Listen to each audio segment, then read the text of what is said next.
Buenas tardes, soy Arturo Villalobos, nefrólogo del Hospital Barros Luco Trudó. En la clase de hoy les hablaré de las generalidades del trasplante renal. El trasplante es la transferencia de células vivas, órganos o tejidos de un individuo a otro o entre distintas partes de un individuo. Según la relación entre el donante y el receptor, los podemos clasificar como trasplante singénico, alogénico o xenogénico. Esta clasificación es importante porque mientras mayor diferencia haya entre donante y receptor, mayor es el riesgo de que el sistema inmune del receptor reconozca antígenos del donante, se active la inmunidad adaptativa y se destruye el órgano, lo que conocemos como rechazo. Hablamos de trasplante singénico cuando los individuos son de la misma especie y genéticamente idénticos. Solo en estos casos no es necesario ocupar inmunosupresión. En el trasplante alogénico, los individuos son de la misma especie, pero genéticamente distintos, siendo la gran mayoría de los trasplantes que se realizan en la actualidad. En estos casos, para evitar que el organismo rechace el órgano, es necesario ocupar inmunosupresión. Y el trasplante xenogénico, en el cual el donante y el receptor son de especies distintas. El xenotrasplante renal está en desarrollo, pero recientemente se describió el primer caso de este tipo en el mundo, específicamente en Boston. El trasplante renal es el tratamiento de elección para los pacientes que requieren terapia de reemplazo renal, por sobre las otras terapias que son la hemodiálisis y la peritoneodiálisis, ya que mejora la calidad y expectativa de vida. Permite la reintegración laboral al no requerir estar conectado a una máquina de diálisis por largas horas durante la semana. Es costo efectivo comparado con las terapias dialíticas, pero lamentablemente por la elevada prevalencia de enfermedad renal hay disparidad entre la oferta y demanda de órganos. Es decir, hay muchos pacientes en lista de espera para recibir un órgano y pocos órganos disponibles, por lo cual la tasa de trasplantes en nuestro país es baja. En estas curvas de Kaplan-Meier de aproximadamente 25.000 pacientes coreanos, se analiza la sobrevida de aquellos pacientes que se trasplantan de donante cadáver en color negro versus aquellos que continúan en diálisis en lista de espera en la línea gris. Vemos que a los 14 años de seguimiento la sobrevida de los pacientes trasplantados es superior al 80% versus solo un 60% en los pacientes que continúan en diálisis. En este gráfico se representa la realidad de Latinoamérica en relación a las terapias de reemplazo renal. En verde está representada la prevalencia de hemodiálisis, en azul la de peritoneodiálisis y en morado la de trasplante renal. Vemos como en todos los países la terapia de reemplazo renal más prevalente es la hemodiálisis, seguida de la peritoneodiálisis, y mucho menos pacientes se encuentran trasplantados de riñón. Acá en rojo les represento nuestra realidad nacional. Aquí vemos una representación simplificada de la cirugía del trasplante renal. A la izquierda una persona sana con sus dos riñones funcionales y a la derecha un paciente con enfermedad renal crónica terminal. Vemos que al donante se le extrae uno de sus riñones, en este caso por vía laparoscópica. Posteriormente, el riñón se implanta en el receptor, la mayoría de las veces, como se ve acá, en la fosa ilíaca derecha, realizando anastomosis de los vasos del injerto con los vasos ilíacos externos del receptor y el uréter con la vejiga. Por lo tanto, nos quedan tres anastomosis. Una de la arteria renal del injerto con la arteria ilíaca externa del receptor, otro de la vena renal del injerto con la vena ilíaca externa del receptor, y la anastomosis vesicureteral entre el uréter del injerto y la vejiga del receptor. ¿Qué tipos de trasplante existen en la actualidad? El de donante vivo, en el cual un donante sano, con vínculo sanguíneo o sentimental de manera altruista, le dona un riñón a su familiar con requerimientos de terapia y reemplazo renal. Este tipo de trasplante es el de elección, ya que tiene el mejor pronóstico en cuanto a sobrevida del paciente y del injerto. El segundo tipo de trasplante es el de donante fallecido, en el cual una persona con muerte cerebral se le extraen sus órganos y se le injertan a algunos de los pacientes de la lista de espera a nivel nacional. La mayoría de los trasplantes renales en nuestro país ocurren por esta vía. El tercer tipo de trasplante es el trasplante renal cruzado, el cual es un trasplante renal de donante vivo con las mismas condiciones de este tipo de trasplante, pero el receptor tiene incompatibilidad con su familiar, ya sea de grupo sanguíneo o HLA, por lo cual se buscan posibles parejas que sean compatibles. Por ejemplo, si tenemos un enfermo en diálisis que es grupo de sangre A y su donante grupo B, se busca un enfermo en diálisis que sea grupo B con un donante vivo grupo A. Por lo tanto, al receptor grupo A le dona al familiar de otro paciente que es grupo A y al receptor grupo B le dona al familiar del otro paciente que es grupo B. El día 12 de diciembre del año 2023, es decir, el año pasado, en el Hospital Barros Luco Trudó, realizamos el primer trasplante cruzado del país. Estamos trabajando actualmente para que este programa crezca a nivel nacional y esperamos que en un futuro puedan participar todos los centros de trasplante del país. En otros países está la opción de realizar trasplante con incompatibilidad de grupo sanguíneo AB0, para lo cual se deben tomar medidas previas al trasplante para eliminar los anticuerpos preformados. En Chile no se realiza este tipo de trasplante, por lo cual tener incompatibilidad de grupo es una contraindicación para realizar este trasplante, pero el paciente se puede ingresar, como en el ejemplo anterior, al programa de trasplante cruzado o ingresar a la lista de espera para realizar un trasplante de donante fallecido con el cual sea compatible. Finalmente, el xenotrasplante se encuentra actualmente en desarrollo, pero como les mencioné, ya se han realizado algunos casos en Boston, primero con receptores de muerte encefálica, y en marzo de este año se realizó el primer xenotrasplante renal a un hombre diabético de 62 años, el cual falleció en mayo de este año por causas infecciosas con injerto funcional. En estas curvas de Kaplan-Meier de aproximadamente 2.500 pacientes vemos cómo la sobrevida de los pacientes donantes vivos es mejor que la de los donantes cadáver. La principal causa de esta diferencia es que los pacientes donantes vivos están menos tiempo en diálisis, lo que determina que sufran menos las comorbilidades de la diálisis. Y además los donantes vivos son mejores donantes ya que son gente sana. Un fallecido nunca es totalmente sano, ya que por algo murió. Y la muerte cerebral en sí es una injuria, ya que es un estado inflamatorio que determina la liberación de citoquinas e hipoperfusión de órganos en mayor o menor medida, determinando mayor daño por isquemia-reperfusión. Además, los receptores de donante vivo se trasplantan a una menor edad en general y la cirugía está más planificada con menores tiempos de isquemia. Aquí tenemos en población europea la diferencia de sobrevida que hay entre los pacientes en diálisis y los trasplantados renales. Vemos en la gráfica de la izquierda que la sobrevida a los 5 años de los pacientes europeos en diálisis es cercana al 50%, mientras que la de los pacientes trasplantados a la derecha es sobre el 90% a los 5 años, siendo superior en los trasplantados de donante vivo en relación a los donantes cadáver. Los pacientes con requerimiento de terapia de reemplazo renal en espera de trasplante de donante cadáver ingresan a una lista de espera que es gestionada por el Instituto de Salud Pública. En esta lista pueden estar activos, es decir, activados para recibir un riñón que se procure en cualquier parte de nuestro país, o ingresados en la lista de espera pero inactivos, ya que están con alguna intercurrencia que transitoriamente les contraindica el trasplante, por ejemplo, una infección. Pero una vez resuelta la intercurrencia, se vuelven a activar para poder recibir un trasplante. En mayo del 2024, los pacientes en lista de espera de recibir un trasplante donante cadáver en nuestro país era de 1.997, es decir, casi 2.000 pacientes están en espera de recibir un riñón, de los cuales 1.242 se encuentran en lista activos. Este es el último registro nacional de diálisis al 31 de agosto del 2023.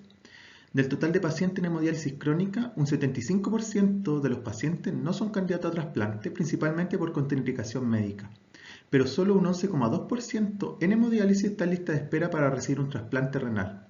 Hay un 13,6% de pacientes que sí se pueden trasplantar, pero no lo desean por distintas circunstancias. Lo principal probablemente es el desconocimiento de los beneficios que le dará este tipo de terapia en relación con la diálisis y el miedo a someterse a una nueva cirugía. Aquí se representa el total de trasplantes realizados en nuestro país el año pasado. El principal trasplante realizado es el trasplante renal. Se realizaron 284 trasplantes renales de donante cadáver, 69 de donante vivo, 6 en conjunto con páncreas para pacientes diabéticos, 4 con hígado para pacientes con insuficiencia hepática y renal y los 2 pacientes donante cruzado realizados en nuestro hospital, lo que nos da un total de 365 trasplantes renales para el año 2023. Este año, al 31 de mayo, llevamos 114 trasplantes de donante cadáver y 39 de donante vivo, lo que nos da un total de 153 trasplantes. Aquí vemos la distribución de trasplantes que ya hemos realizado este año. Predominan los trasplantes renales con los 153 casos que les mostré en la gráfica anterior. ¿Cuáles son las indicaciones de trasplante renal? Todo paciente con enfermedad renal crónica, con velocidad de filtración glomerular menor a 20 ml, sin contraindicación absoluta para realizar un trasplante renal. Es decir, no hay que esperar que el paciente esté en diálisis para recién hablarle del trasplante renal. Como sabemos, la enfermedad renal crónica es una enfermedad progresiva, por lo cual uno debe realizar educación respecto a las distintas terapias de reemplazo renal desde antes de la etapa 5 y una vez que la BFG es menor a 20 ml, ingresarlo al programa de trasplante renal. ya que realizar todo el estudio necesario para el trasplante toma tiempo y se puede incluso hacer un trasplante renal anticipado, es decir, sin tener que estar en diálisis el enfermo antes del trasplante. La edad en sí nunca es contraindicación por un trasplante, pero la recomendación queda limitada a 70 años y con cuidadosas excepciones sobre este límite. La edad tenemos que considerarla junto con la funcionalidad del paciente para asegurarnos que con el trasplante renal son más los beneficios que los riesgos de someterlo a esta cirugía y su tratamiento inmunosupresor. Los potenciales receptores deben cumplir las condiciones generales y protocolos que permitan aceptar un trasplante y someterse a terapia inmunosupresora. Hay que tener presente que a cualquier edad, y especialmente para los pacientes diabéticos, la expectativa de vida son superiores para un receptor que se trasplanta que aquel que permanece en diálisis en igualdad de condiciones. Todos los receptores tienen que estar informados en los beneficios y riesgos de un trasplante renal. ¿Cuáles son las contraindicaciones absolutas para trasplante renal? Tener una neoplasia activa con corta esperanza de vida. En caso de pacientes con cáncer, una vez tratados pueden reingresar a la lista de espera. Dependiendo del tipo de cáncer, es el tiempo que se le exige estar libre de enfermedad oncológica.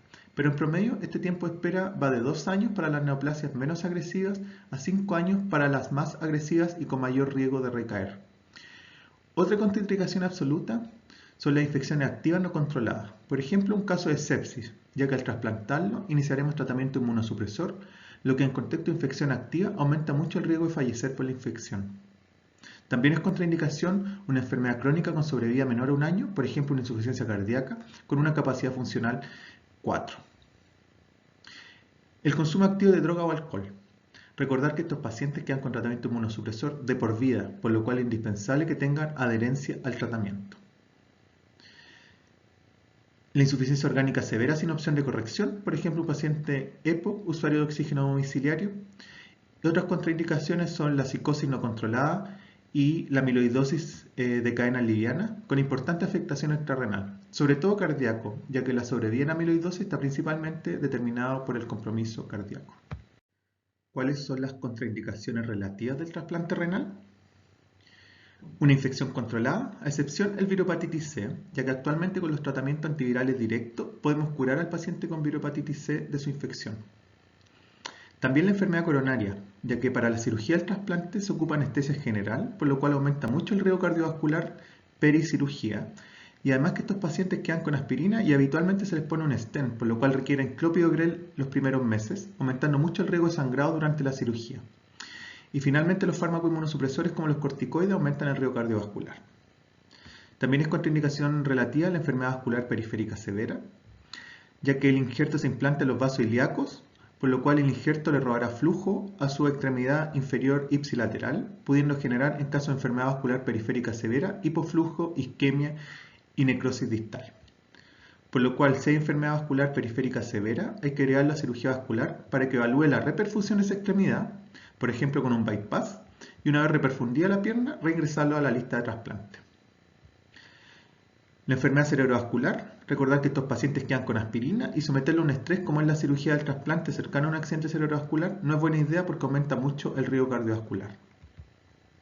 También tener una hepatitis activa o daño hepático crónico, aunque en estos casos podemos plantear un trasplante hepatorrenal si el paciente cumple con los criterios.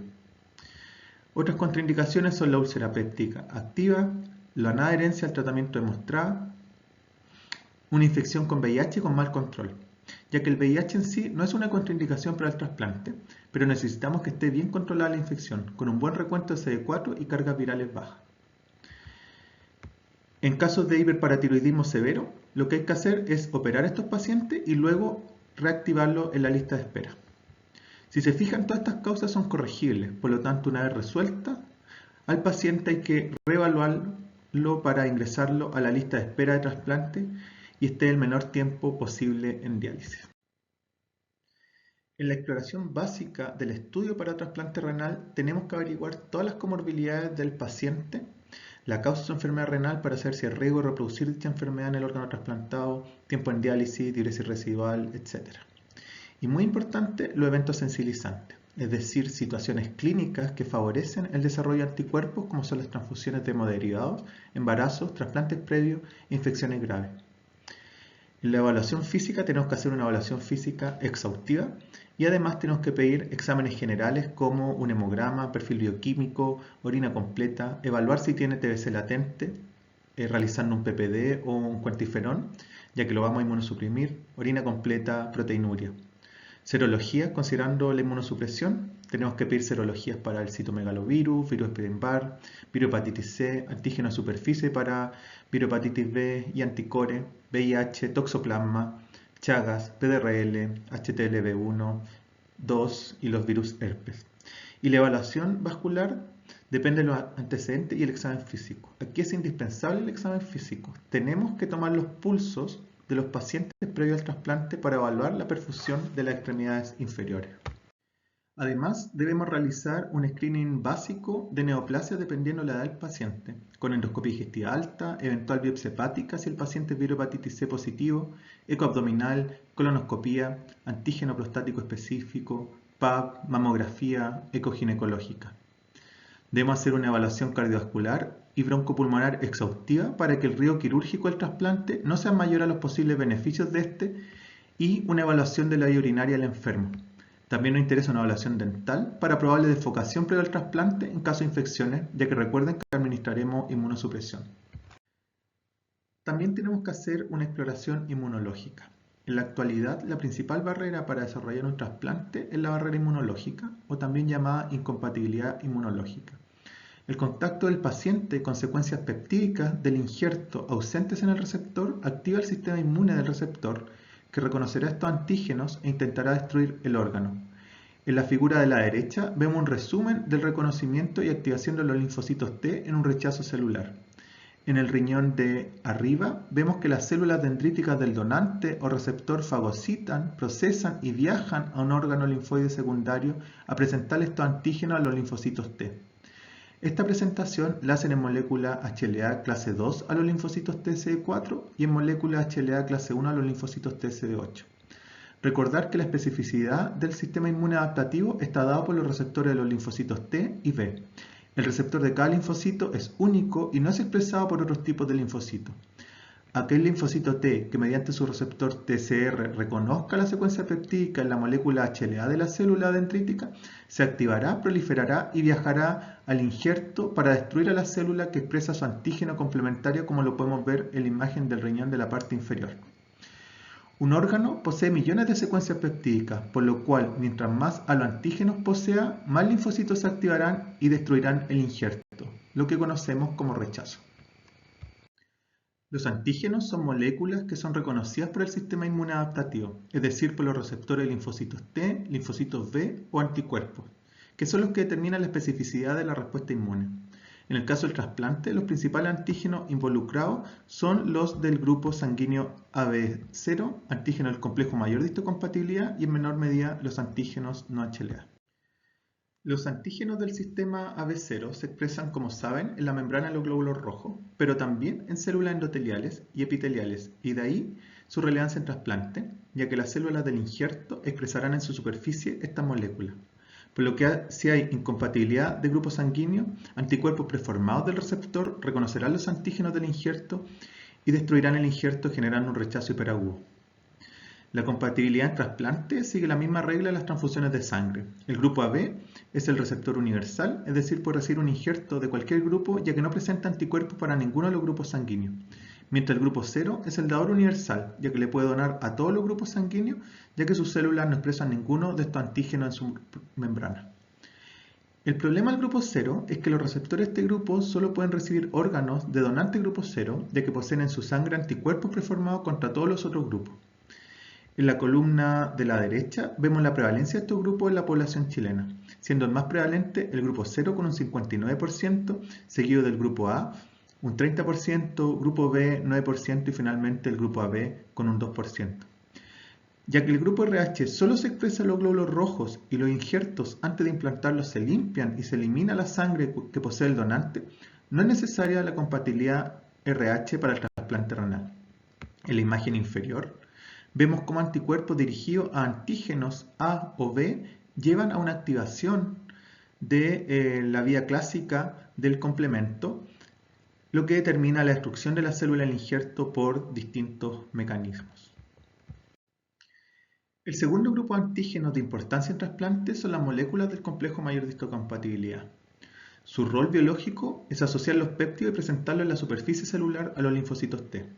Pero además son importantes para la interacción celular y el reconocimiento de lo propio no propio. De cierta forma, las moléculas del complejo mayor de histocompatibilidad son como el carnet de las células, ya que cada individuo expresa un grupo específico de estas moléculas en la superficie de las células, permitiendo diferenciarse a las células de otros individuos de la misma especie. Pero además cumplen muchas otras funciones que escapan a los objetivos de esta clase, por lo cual no las tocaremos.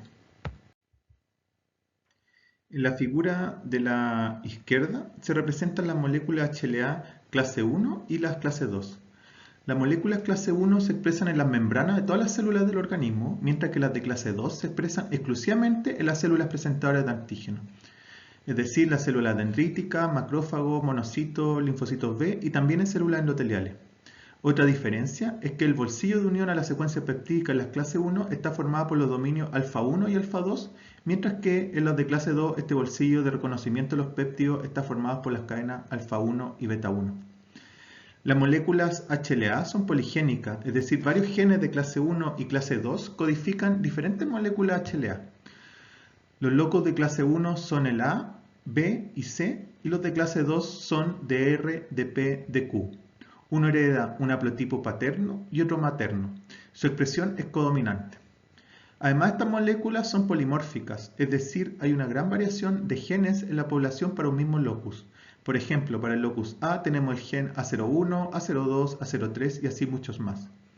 La gran variabilidad de estas moléculas está dada por las regiones hipervariables presentes en el bolsillo de reconocimiento de los péptidos. En la imagen de la derecha está representada una célula. En su núcleo vemos un haplotipo heredado de la madre, que es el superior, y el otro del padre, que es el inferior. Y en su superficie la expresión de la molécula HLA correspondiente, ya que, como les mencioné, su expresión es codominante. Si esta célula se trasplanta a un receptor que no expresa los mismos antígenos HLA en su superficie, los antígenos HLA de esta célula van a ser reconocidos por células presentadoras de antígenos que lo procesan y presentarán a las células T, pudiendo generar un rechazo celular, o ser directamente reconocida por las células B mediante su receptor BCR, pudiendo generar anticuerpos y posteriormente un rechazo humoral del injerto. Es por esto que se tipifica al donante y al receptor para saber qué moléculas HLA tiene cada uno y se evalúa la similitud en moléculas HLA entre ambos sujetos.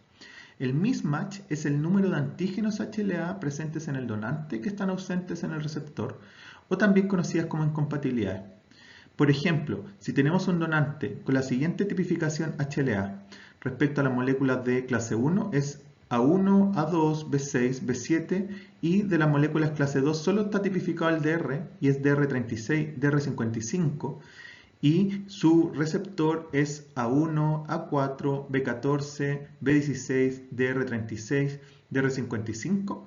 En rojo les marqué las incompatibilidades, es decir, el número de alelos presentes en el donante y ausentes en el receptor. Por lo tanto, decimos que tiene un mismatch al A, que sería el A2, dos mismatch al B, que serían AB6 y B7, y ningún mismatch al DR, ya que tiene la misma tipificación.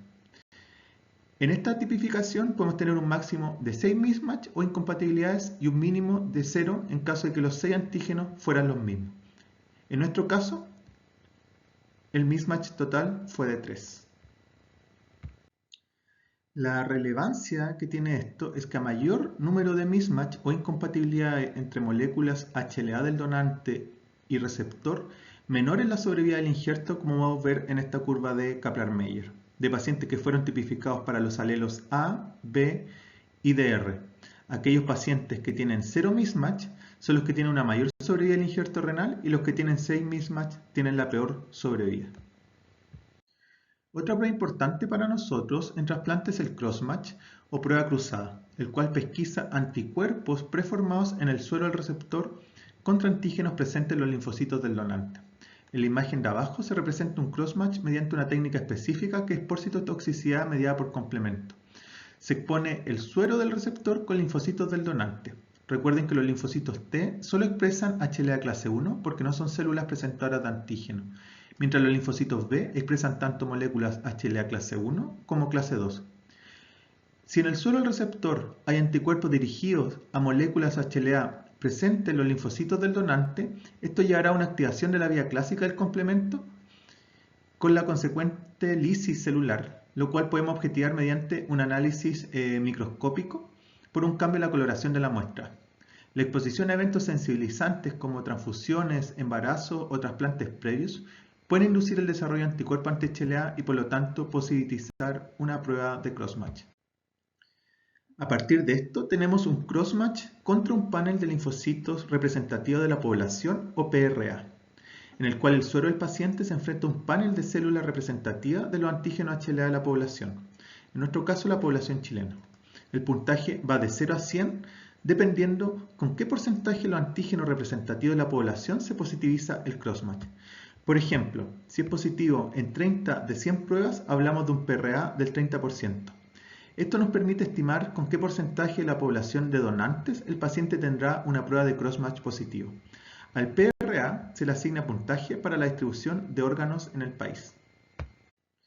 Una prueba que es fundamental es realizar un crossmatch previo al trasplante, pero dirigido específicamente a los linfocitos del donante, para evaluar si hay anticuerpos dirigidos contra antígenos del donante en el suero del receptor, lo que nos pudiese llevar a un rechazo hiperagudo si llegamos a trasplantar ese órgano a ese receptor.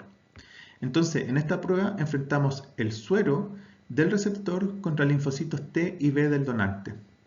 Se puede realizar por diversas técnicas. La que le mostré previamente es por citotoxicidad mediada por complemento, la cual si está positiva es contraindicación absoluta de trasplante, ya que se puede generar un rechazo hiperagudo y perder al instante el injerto. Pero existen otras técnicas como el crossmatch por citometría de flujo, que es el que le estoy mostrando aquí abajo, que es el que actualmente se utiliza en nuestro país. Tener un crossmatch positivo por citometría de flujo no es contraindicación absoluta para el trasplante, pero tenemos que tomar medidas para evitar un rechazo humoral. La última prueba inmunológica que les voy a comentar es la detección sérica de anticuerpos anti-HLA, los cuales se realizan pre y post trasplante. Los anticuerpos que nos interesan en trasplante son los anticuerpos dirigidos contra antígenos del donante o, como lo llamamos nosotros, anticuerpos donante específicos, por lo cual es fundamental tener bien tipificados a nuestros donantes para saber si los anticuerpos que detectamos en el plasma están dirigidos contra antígenos presentes en el injerto o no. Mensualmente a los pacientes lista de espera de recibir un órgano se le toman sueros para evaluar la presencia de anticuerpos anti-HLA, lo que llamamos serotecas. Los anticuerpos, como se muestra en la imagen de abajo, pueden generar alteraciones a nivel de la célula por tres mecanismos principales. El primero es que al reconocer a su antígeno HLA en la membrana celular, generan que haya un cambio en la expresión génica de la célula y cambio metabólico a distintos niveles. El segundo es por la activación de la vía clásica del complemento y la tercera es mediante la activación de los receptores Fc de los fagocitos que determina la activación de esta célula y daño citotóxico. La asignación de órganos de donante cadáver en nuestro país está centralizada y es el Instituto de Salud Pública el encargado de realizar la selección y priorización de los pacientes inscritos en la lista de espera. Ahora, ¿cómo realizan esta selección? Se exige compatibilidad de grupo sanguíneo AB0 entre donante y receptor, siendo el primer criterio biológico de exclusión que se aplica en la selección de los receptores activos en el programa. La identificación de anticuerpos anti-HLA donantes específicos por cualquier metodología y en suero histórico o actual es causal de exclusión para la preselección de un paciente, excepto en unos casos muy específicos que son pacientes que se desensibilizaron previo al trasplante. Además, el ISP excluye de la selección final a los receptores cuyo crossmatch por citometría de flujo sea positivo con linfocitos T y o B en cualquiera de los sueros probados del receptor. Luego de esto, los pacientes se priorizan de acuerdo a un puntaje, en el cual se le da un 60% a la compatibilidad HLA, es decir, a menor número de mismatch, mayor puntaje, un 20% por el tiempo de espera en la lista, un 20% al porcentaje del PRA, más un puntaje adicional en el caso de los niños. A los pacientes trasplantados se les administra inmunosupresión para evitar que el sistema inmune reconozca al injerto como extraño y lo destruya, es decir, para evitar el rechazo del órgano. Tenemos que tener en consideración que a medida que aumentamos la inmunosupresión, aumentamos la probabilidad de que el paciente tenga complicaciones infecciosas. Por lo tanto, a lo largo de toda la vida del paciente trasplantado tenemos que ir evaluando y equilibrando estas dos complicaciones para aumentar la sobrevida del paciente y también del injerto renal. Lo que buscamos con el tratamiento inmunosupresor es que sea un tratamiento eficaz para evitar el rechazo agudo celular y humoral, que es el mediado por anticuerpos, también evitar el rechazo crónico al injerto, evitar la nefrotoxicidad, ya que los anticalcinurínicos, que son el tratamiento central de la inmunosupresión en trasplante, tienen demostrada nefrotoxicidad. Además, evitar la reproducción de la enfermedad primaria que produjo la enfermedad renal crónica en el riñón nativo, por ejemplo, una nefropatía por IgA en el injerto o la aparición de una enfermedad de Novo. Y siempre tenemos que estar vigilando el virus BK. Pero además requerimos que sea una terapia segura para evitar al máximo las posibles 3 complicaciones del tratamiento inmunosupresor, que son las infecciones, las complicaciones cardiovasculares y la aparición de neoplasia. Con estas medidas buscamos aumentar la sobrevida del paciente y además la sobrevida del injerto. Los protocolos de inmunosupresión están basados en la combinación de agentes inmunosupresores con diferentes mecanismos de acción. La combinación de esteroides con anticalcinurínicos y antiproliferativos han demostrado lograr la mayor tasa de sobrevida del injerto. Lo que buscan estos protocolos es evitar los rechazos agudos, crónicos y promover la aceptación del aloinjerto a largo plazo. Para esto, tenemos una primera fase de inducción de la inmunosupresión, en la cual, dependiendo del riesgo inmunológico del paciente, administramos anticuerpos policlonales como la timoglobulina o monoclonales como el basiliximab, que está dirigido contra la subunidad alfa del receptor de interleuquina 2. Y posteriormente, continuamos con una fase de mantención de la inmunosupresión. El esquema más típico en esta fase de mantención es la prednisona asociada a tacrolimus y micofenolato. En esta diapositiva estamos viendo la sinapsis inmunológica entre una célula presentadora de antígeno y un linfocito T. Se representan los sitios de acción de la mayoría de los inmunosupresores utilizados en trasplante.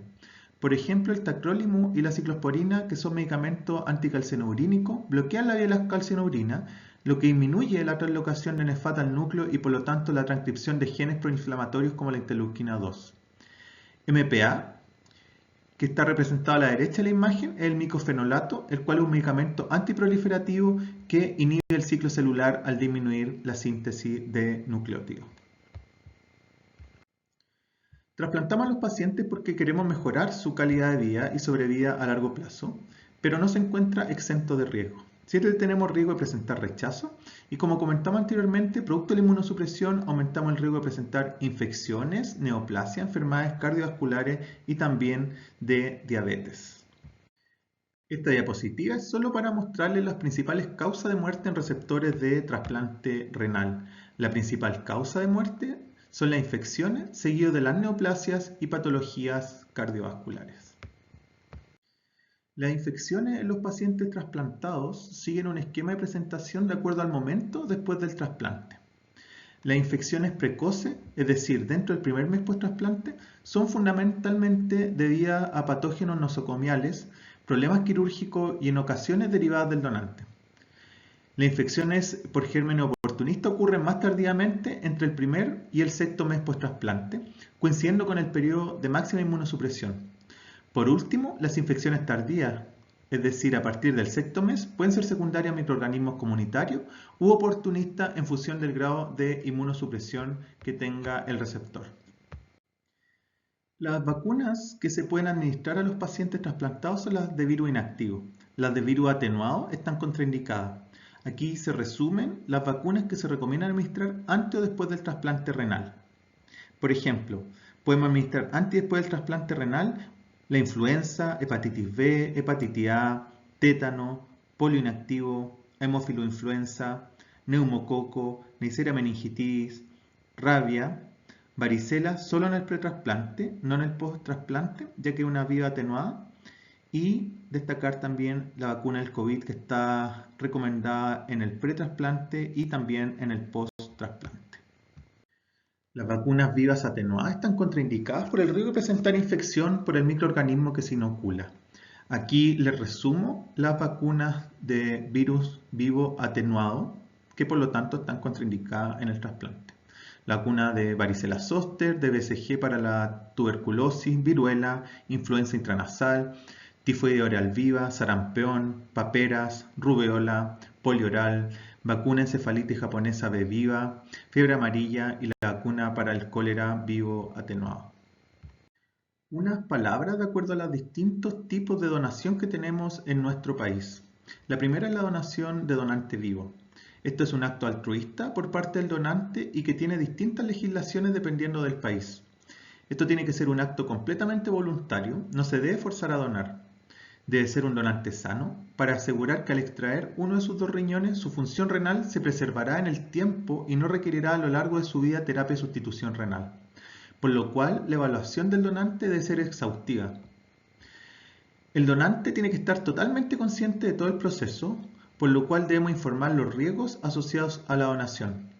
En caso de que el donante sea incompatible con el posible receptor por incompatibilidad de grupo sanguíneo o HLA, recordar que recientemente iniciamos el trasplante cruzado en nuestro país, así que es una opción real. En cuanto al donante fallecido, recordar que actualmente rige la ley de donación universal en nuestro país, por lo cual en caso de fallecer todos somos donantes a menos que manifestemos lo contrario en vida. Es necesario que un paciente esté en muerte encefálica para iniciar la evaluación por parte de un especialista y determinar si puede ser un buen candidato a donante o no. El donante ideal es aquel paciente que previamente era sano con una edad entre 10 a 55 años que fallece por un traumatismo encefalocraneano sin infecciones concurrentes y que tiene buena función del órgano que se desea procurar. Los pacientes mayores de 55 años de edad o diabéticos mayores de 40 años de edad de manera voluntaria pueden ingresar a una lista en paralelo de espera que se conoce como lista de donantes con criterio expandido. Se considera donante con criterio expandido aquellos órganos que son extraídos de donantes mayores de 60 años y menores de 70 años sin comorbilidad y función renal óptima, o donantes mayores de 55 años con una de las siguientes patologías agregadas: hipertensión arterial, diabetes mellitus o accidente cerebrovascular isquémico. Esto se hace para que receptores de mayor edad reciban órganos de donantes de mayor edad para que la sobrevida del injerto sea similar a la sobrevida del receptor y les permita trasplantarse antes para no continuar acumulando las comorbilidades de la diálisis. Queda todas sus preguntas por la plataforma del curso. Es tarea de todos aumentar la tasa de trasplante en nuestro país, concientizando respecto al problema y educando a la población. Muchas gracias por escuchar esta presentación.